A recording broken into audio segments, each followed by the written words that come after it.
یو ځوان میسج کړی دی چې ډاکټر صاحب ما ته غټ مشکل د انزال دی، انزال،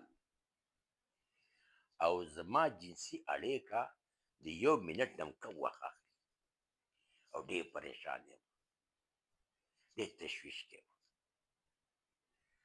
دوستانو دې ته په طب کې وایي پریماچور ایجاکولیشن، خو زه تاسو پښتو کې پوه کوم، پښتو ژبه کې چې انزال څه ته وایي. انزال د مني مخکې خارجېدل،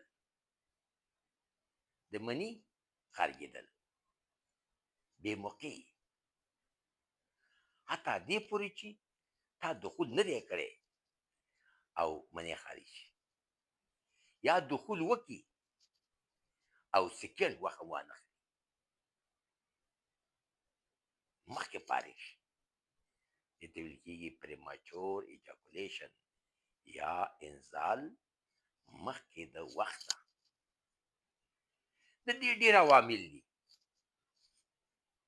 خو یو عامل یو سبب یې اعصاب دي، دماغ دي، اندېښنې دي، سوچونه دي، فکرونه دي، ویره ده، ډار دی، ویره چې یاره زه به دې ښځې ته په دې اړیکه کې ناکام راشم، وبه شرمېږم، پاتې به راشم. دې نه چې کوم دی په دې باندې اثر ورځي، دا ویره، ترس او ډار او اندېښنې او سوچونه ستا په اړیکه باندې اثر غورځوي. دویم، ستا د آلې د سر حساسوالی حساس دی. دریم، ستا جنسي تجربه نشته، په خپله آله باندې د کنټرول نشته. څلورم، ستا د پیلویک مسل کمزورتیا ده، ښه واوره. پنځم، ستا هورموني تشوشات دي، د سیروټونین کمښت دی. او یا د پروسټات د غدې التهاب دی. هېرېږه مه، علاج شته، خو اول داسې محفوظې طریقې ته ښیم، محفوظې، سیف، بې خطره، هغه نه کار واخله، دا مشکل دې رفع دی. اول سټاپ سټارټ، څه مطلب؟